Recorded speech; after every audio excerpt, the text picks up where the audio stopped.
Information concernant Kwanzaa, c'est une des choses que les panafricains glorifient comme la plupart des excréments afro-américains. Donc c'est pour les imbéciles qui célèbrent Kwanzaa. Maintenant, ils ne pourront pas dire qu'ils ne savaient pas. Je vais lire un article qui a été rédigé par quelqu'un qui s'appelle Mukasa Africa Mahat.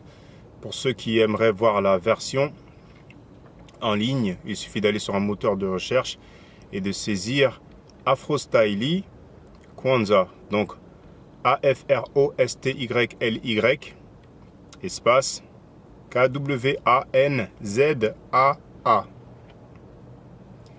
Dédié au docteur John Henry Clark, qui a dit: il n'a pas expié sa faute envers la communauté pour sa tentative de destruction du mouvement des Black Panthers.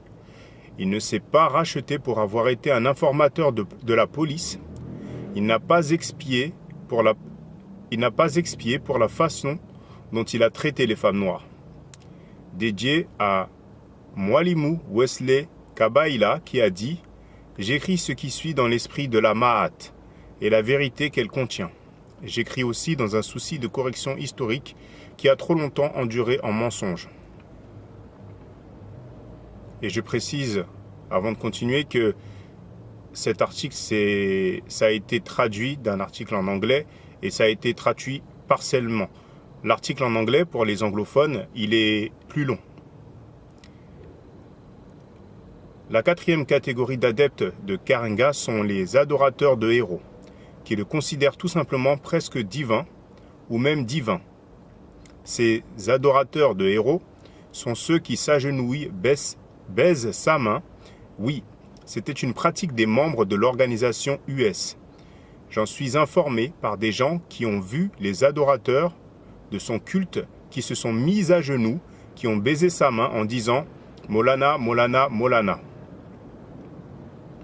Voyons s'il y a des preuves que Karenga était un agent indicateur du FBI. Karenga était financé et fourni en armes par le FBI d'après les confessions des agents provocateurs et infiltrés Earl Anthony et Louise Tackwood et la suspectée agent provocatrice et infiltrée Elaine Brown. Elaine Brown, elle-même agent, dit que Karenga était un agent dans son livre Taste of Power. Geronimo Pratt a informé le public avant sa mort dans une lettre ouverte que Brown était une ancienne agent, mais il était mal informé et pensait que Karenga n'en était pas un. Les confessions de l'agent provocateur Earl Anthony sont précieuses. Il admet ses propres torts, par conséquent, il a peu de réserve pour mentionner les torts de Karenga. Anthony déclare qu'il a d'abord appris par les agents du FBI, Robert O'Connor et Ron Kaczynski, que Karenga était un agent fourni en armes et qu'il avait pour mission de détruire le Black Panther Party à Los Angeles. De plus, beaucoup d'inconsistances avec les poursuites criminelles et le traitement brutal contre les Black Panthers, comparé avec celui de l'organisation US de Karenga, tend à montrer que Karenga était un agent. L'exemple historique primordial de cela est lors des meurtres de Bunchy Carter et John Huggins.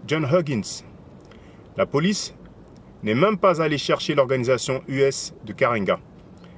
Elle est allée chercher les Black Panthers et a mené des raids. Considérez le livre d'Anthony, Spitting in the Wind. Tout comme Earl Anthony, un autre ex-agent provocateur était Louis Tackwood, qui s'est confessé sur ses torts et ceux de beaucoup d'autres en 1971. Lui aussi dit que Karenga était un agent avec une mission anti-Panther. Les dires de Tackwood se trouvent dans son livre Glass House Tapes. Karenga a rencontré Redin, le chef de la police, et le gouverneur Reagan durant une période d'emprisonnement, d'agents et même d'assassinats d'activistes en Californie et aux USA en général. Reagan a téléphoné au domicile de Karenga pour prendre rendez-vous. Reagan n'aurait pas appelé Karenga en 1968 à moins que le FBI l'avait déjà reniflé. Passer son profil en revue et ou embauché. C'était durant le summum des opérations COINTELPRO. Les gouverneurs ne rencontraient pas des soi-disant radicaux juste pour boire un thé. Culte de Kwanzaa et allumage de bougies juives rouge, noir, vert. Kwanzaa a été utilisé pour promouvoir le culte de la personnalité de Karenga. Holly West a interviewé Karenga en 1978 pour le Washington Post et il a écrit ce qui suit. J'ai créé Kwanzaa, riait Ron Karenga, comme un adolescent qui vient de divulguer un précieux secret. Les gens croient que c'est africain, mais ça ne l'est pas. Je voulais donner aux Noirs une célébration qui leur appartient. Alors j'ai inventé Kwanzaa. J'ai dit que c'était africain parce que je savais que les Noirs dans ce pays ne le célébreraient pas s'ils savaient que c'était américain. Donc, je l'ai placé aux environs de Noël parce que je savais que beaucoup de Noirs feraient la fête. Cette fête n'est pas authentiquement africaine, comme Karenga l'a dit lui-même. Le festival juif Hanouka commence le 25e jour du calendrier juif Kislev jusqu'aux 8 derniers jours. C'est à peu près durant la période de Noël. Une bougie est allumée avec la bougie d'Aide. C'est étrangement similaire à la cérémonie de Kwanzaa où la bougie d'Aide est remplacée par la bougie noire. Au lieu de 8 bougies plus une d'Aide comme la célébration juive, Kwanzaa utilise 7 bougies avec les couleurs rouge, noir et vert. Je les appelle bougies rouge, noir, vert juives pour souligner un rituel juif peint avec une touche africaine. Mwalimu Wesley Kabaila, séparer le message du messager. Mwalimu Wesley Kabaila était membre de l'organisation US de 1967 à 1985. Il était garde du corps de Karenga, un partisan de Kwaïda depuis 1967 et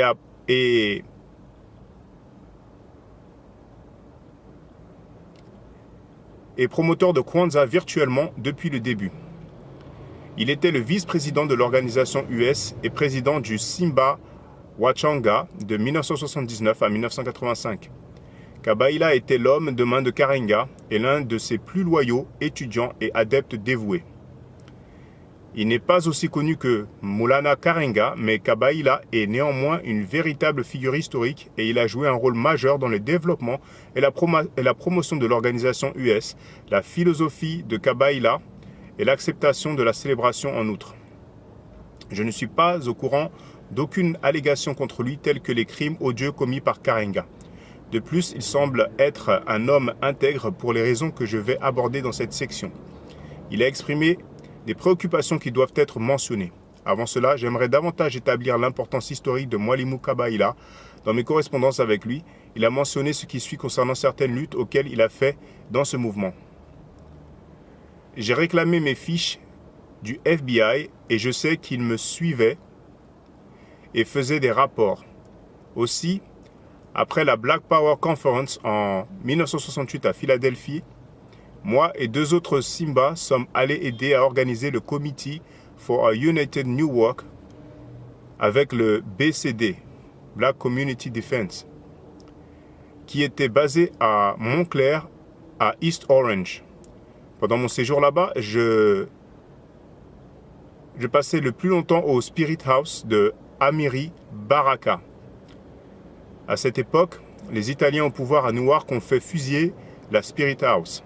Quand Ra s'est vengé, les Italiens ne nous ont plus jamais ennuyés. Nous étions protégés par Dieu. Après 3 mois, je suis retourné à LA. Le jour suivant, mes parents m'ont téléphoné pour me dire que le FBI était venu à leur domicile à New Jersey et qu'ils avaient posé des questions sur ma participation à US, disant que nous voulions renverser le gouvernement. Ce qui a vraiment fait peur à mes parents, c'était le fait que les agents ont mentionné la participation de mes parents au mouvement de Paul Robeson remontant à 1946-47. Je n'avais jamais su cela étant donné que mes parents n'en avaient pas parlé auparavant. Le FBI est aussi allé au travail de ma femme. Ils l'ont harcelée et ont essayé de la faire virer.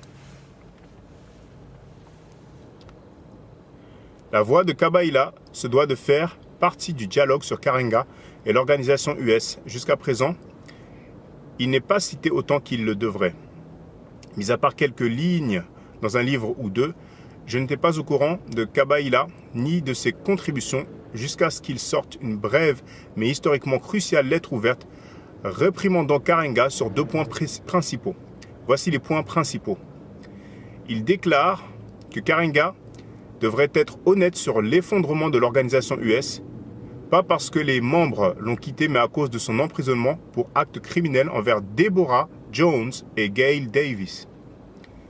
Il réprimande Karenga pour qu'il admette, s'expie et présente ses excuses pour avoir maltraité des femmes. Kabaila mentionne également que Karenga a enfermé sa première femme dans une cage à tigres et qu'il a tenté de violer une autre femme. Comme d'habitude, le viol et le panafricanisme, la pédophilie, c'est rien de surprenant. Cela demande du courage pour que quelqu'un parle contre une personne envers qui il a eu une si grande estime. Kabaila était personnellement responsable de la sécurité de Karenga en tant que garde du corps pendant des années. Et il aurait donné sa vie pour sauver celle de Karenga. Je l'applaudis de se confesser au nom de la Mahat pour encourager Karenga à avoir un plus haut niveau de comportement et à révéler ce qui s'est passé. Bien sûr, je ne suis pas d'accord avec Kabaila à propos de l'importance de Kwanzaa pour le peuple africain. Il soutient que cela a un rôle dans notre lutte de libération et il met l'accent sur les millions de personnes qui fêtent cette célébration. Je soutiens que c'est au mieux une marche et que cela doit être modifié afin d'enlever l'influence juive ou bien être abandonné complètement. Autrement, Kabaila n'appelle pas Karenga un agent ou un violeur. En tant que garde du corps, pendant 20 ans, à moins qu'il ait personnellement été témoin de certaines choses, je ne suis pas étonné que Kabaila n'aimerait croire que certaines choses ont eu lieu. Bien qu'il dise « J'admets qu'il est un menteur, un mégalomaniaque, un tortionnaire et un sexiste qui a également fait preuve de comportement diabolique », il ne dit pas qu'il était un agent ou un violeur. En fait, il déclare clairement dans sa lettre ouverte que personne dans le cercle restreint de l'organisation US n'était un agent. Kabaila a pour opinion que Ellen Bryan n'était pas une agent malgré la lettre convaincante de Geronimo Pratt qui décrit ses actions comme étant ce qu'il considère être une agent. C'est aussi malgré sa propre autobiographie accablante, Taste of Power. Ceci est un autre point de désaccord que j'ai avec Kabaila. Cependant, je dois dire que je comprends sa position de juste milieu. Je pense que puisque Kabaila a été témoin de beaucoup de douleurs de cette période, il fait très attention quant à identifier des gens comme étant des agents du Contelpro, même si le terme en lui-même semble l'agacer. Il a admis dans nos correspondances qu'il est convaincu que des agents ont opéré dans la périphérie de l'organisation US, pas dans l'intérieur, ainsi que dans les autres organisations du mouvement. Je suppose qu'il pense que nous devrions nous focaliser sur la lutte devant nous plutôt que de chercher des preuves d'activité d'agents du passé. Bien qu'étant une position de juste milieu admirable, les agents ont existé dans l'organisation US, dans le Black Panther Party et toutes les organisations notables des années 60 et 70. Bien que Kabaila condamne Karenga afin qu'il se confesse pour ses torts, il ne dit pas non plus que Karenga a violé Davis et Jones, soulignant qu'elles n'ont pas témoigné au sujet de viol ni dit quoi que ce soit à ce sujet à l'époque. Cela n'est cependant pas une preuve suffisante que le crime n'a pas eu lieu. Kabaila dit en effet que les femmes ont été retenues pendant 3 semaines et non pas 2 jours, comme c'est largement dit d'après les témoignages du procès. Toutefois, les greffes du tribunal ont miraculeusement disparu. Mon opinion a toujours été que les femmes furent violées et ont été menacées ou persuadées d'admettre seulement la torture et le kidnapping sur 2 jours au lieu de 3 semaines, ce qui équivaudrait à une peine plus courte pour Karenga. Comment a-t-il pu s'en sortir avec une courte peine pour des crimes si odieux? Comment se fait-il qu'il n'a pas été inculpé pour viol et que 3 semaines de prise en otage / torture deviennent 2 jours? Comment se fait-il que les greffes du tribunal aient été perdues? Comment se fait-il que les greffes ont disparu comme par magie? Combien de fois vous entendez parler de documents du tribunal qui sont perdus alors qu'ils contiennent les déclarations explicites des victimes? Nous avons les greffes de la sentence et elles décrivent Karenga comme un fou capable de tout. Pendant sa condamnation, un rapport psychiatrique disait qu'il était délirant, paranoïaque et schizophrène, qu'il avait des hallucinations et qu'il parlait à sa couverture et imaginait des gens dans sa cellule. Après avoir purgé sa peine de prison de 1971 à 1975, Karenga a ressurgi en tant que président du Black Studies Department à la California State University of Long Beach en 1979. Était-il toujours un agent? Beaucoup pensent que sa position à l'université de l'État de Californie a été arrangée par le FBI afin que Karenga manipule encore plus le mouvement Black Power, loin du radicalisme. Beaucoup pensent que la promotion de Kwanzaa était pour la même raison. Le 24 décembre 1971, après que Karenga fut envoyé en prison, le New York Times publia un article sur Kwanzaa, mais n'a pas mentionné le passé de Karenga ni qu'il était en prison pendant que l'encre séchait sur la page. D'autres articles seront publiés par le New York Times et à cause de la réputation du journal, d'autres journaux les reprendront à travers le pays. Le New York Times a longtemps été suspecté de faire la promotion de propagande du gouvernement à la masse du pays. Cet appui à Karenga par le New York Times contredit l'idée d'une propagation par un mouvement populaire de la célébration. Des questions se posent particulièrement parce que Karenga était en prison durant cette période et qu'aucune mention de cela n'a été faite. Nous avons les confessions d'anciens agents qui déclarent que Karenga était un agent. Était-il un homme d'horrible caractère? Nous avons l'une des personnes les plus qualifiées, son garde du corps de 20 ans, qui affirme qu'il était un homme d'horrible caractère et qu'il avait beaucoup de choses pour lesquelles il devait se racheter. Est-ce que la célébration était une fraude? Je dis oui pour les raisons citées plus haut. Je terminerai avec une citation de l'article de Brandon Stewart, The Story of Karenga, Kwanzaa, qui détaille la torture que les femmes ont endurée. À vous de juger. Ce n'est pas la création de Kwanzaa, cependant, qui est la partie de sa vie la plus controversée. En 1971, Karenga fut reconnu coupable d'avoir kidnappé et torturé 2 femmes de son organisation US. Il fut condamné à une peine de 1 à 10 ans de prison. Après avoir obtenu les articles originaux du Los Angeles Times de l'époque, l'affaire semble non moins bizarre. Pendant le procès, Deborah Jones a décrit les brutaux mauvais traitements infligés sur elle et une autre femme de 20 ans, Gail Davis, par Ron Karenga et 3 de ses adeptes, parce qu'elles furent suspectées d'avoir empoisonné Karenga. Jones a témoigné en détail comment elle et Davis furent fouettés avec des cordes électriques et battus avec un bâton de karaté après avoir reçu l'ordre de retirer leurs vêtements. Elle continue son témoignage.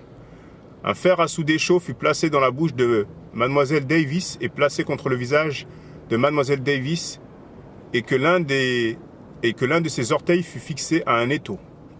D'après l'article, Karenga, leader de l'organisation US, et d'autres personnes ont mis du détergent et un tuyau d'eau dans leur bouche. Ce dernier acte fut ajouté par Karenga qui était contrariée parce qu'elle ne pleurait pas. La raison des mauvais traitements est apparemment parce que Karenga craignait que les 2 femmes avaient mis des cristaux dans sa nourriture et que cela le tuerait. D'après le témoignage accablant de sa femme, Brenda Lorraine Karenga, elle a entendu dire aux victimes qu'il voulait qu'elle lui révèle où elle cachait le poison. Elle témoigna également qu'elle entendit les cris des appels venant du garage où les accusés ont retenu Deborah Jones et Gail Davis, ainsi que des bruits qui semblaient être des gens en train d'être fouettés. Le Times a rapporté que pendant le procès, les cicatrices du dos de Jones furent montrées aux membres du jury, et que Jones a témoigné que Karenga les a finalement laissés partir, mais seulement après avoir menacé de leur tirer dans les mains. Dans un témoignage très bizarre, Karenga tenta de se défendre en prétendant que la dernière fois qu'il avait vu les femmes partir de sa maison de Inglewood pour trouver un autre logement, elles avaient l'air en bonne santé lorsqu'elles sont parties. De plus, il témoigna qu'il ne savait pas pourquoi sa femme témoignait contre lui et que sa femme et ses enfants ne s'étaient pas enfuis en Virginie pour s'éloigner de lui, mais plutôt qu'il avait envoyé sa femme et ses enfants à l'abri pour se reposer et récupérer. S'il avait su qu'il y avait de la violence dans US, tels que les prétendus passages à tabac des 2 femmes, il l'aurait stoppé, écrit le reporter du Times, ajoutant que l'organisation était contre la violence. Conclusion. Je souhaite clarifier que je ne condamne personne à cause de la fête qu'ils célèbrent, ni la religion qu'ils pratiquent et pensent être bon pour leur famille ou eux-mêmes. Cependant, je pense qu'en tant que peuple africain, nous avons désespérément besoin d'avoir des considérations plus sérieuses de la culture et des valeurs culturelles que nous transmettons à nos enfants. Article posté le 2 janvier 2012 par Mukasa Africa Mahat. Et maintenant, en supplément de cet article, je vais lire l'article du Los Angeles Times du 9 juillet 1968. Ce sont des extraits. 15 adultes étaient en garde à vue lundi après que 4 jeunes ont rapporté avoir été maintenus prisonniers pendant 2 heures dans le quartier général du Black Congress et battus par les membres de l'organisation US de Maulana Ron Karenga. Les officiers ont été emmenés dans le bâtiment par Jerva Harris, l'un des plaintifs, qui a dit qu'une balle a manqué sa voiture de justesse alors qu'il s'enfuyait. Lorsque la police est arrivée à l'adresse 7228 S Broadway, Los Angeles, ils ont trouvé Tyrone Washington, 18 ans, Félix Poulom, 19 ans, et Gregory Sewell, 19 ans, torse nu et en sang. Ils ont dit avoir été battus pendant 2 heures et utilisés comme poupées de karaté. Los Angeles Times du 21 janvier 1969. Un des suspects du meurtre des Panthers se rend. George Philip Steiner, 22 ans, est allé au commissariat de West Los Angeles accompagné de son avocat Frank Evans.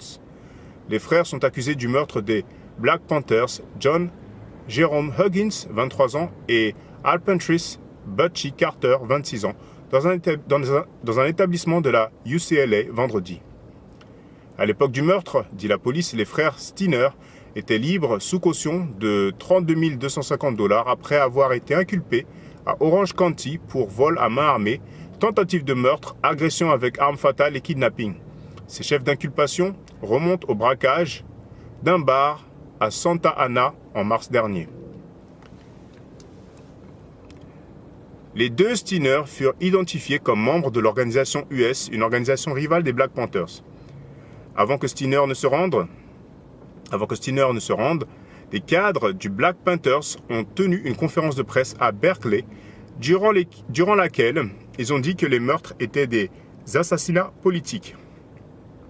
À Los Angeles, Sherman Banks, président adjoint des Black Panthers du sud de la Californie, a accusé Ron Karenga d'être un porte-parole pour la structure du pouvoir des porcs pour diviser le peuple. Banks fut rejoint par Michael Penwell, qui s'est identifié comme gardien de la loi, et Raymond Hewitt, capitaine de la région sud, pour souligner que la police avait arrêté 17 Panthers suite au coup de feu, mais aucun membre de US. À Berkeley, Bobby Seale, président des Panthers, a dit que l'organisation US est cooptée et utilisée par le pouvoir raciste et exploiteur. Los Angeles Times du 7 octobre 1970.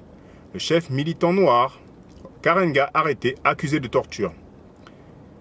Avec Karenga, 29 ans, furent arrêtés Fred Sefu Glover, 19 ans, Louis Sedou Smith, 19 ans, et Luz Maria Tamayo, 23 ans.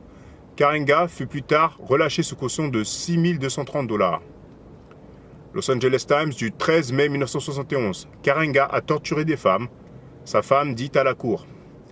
Madame Brenda Lorraine Karenga, qui vit désormais en Virginie, a dit que Karenga s'est assis sur le ventre de l'une de ses victimes pendant que de l'eau était introduite dans sa bouche par force avec un tuyau. Karenga, 30 ans, a ordonné le mauvais traitement physique, dit-elle, parce qu'il pensait que les femmes essayaient de l'empoisonner avec des cristaux. Voilà, une fois de plus, pour lire cet article, il suffit d'aller sur un moteur de recherche et de taper AFROSTYLY espace Kwanzaa. Et Kwanzaa, c'est KWANZAA. Et vous aurez le lien, bien évidemment, en début d'article, vers l'article originel, c'est-à-dire en anglais, qui est une fois de plus explicite. Voilà.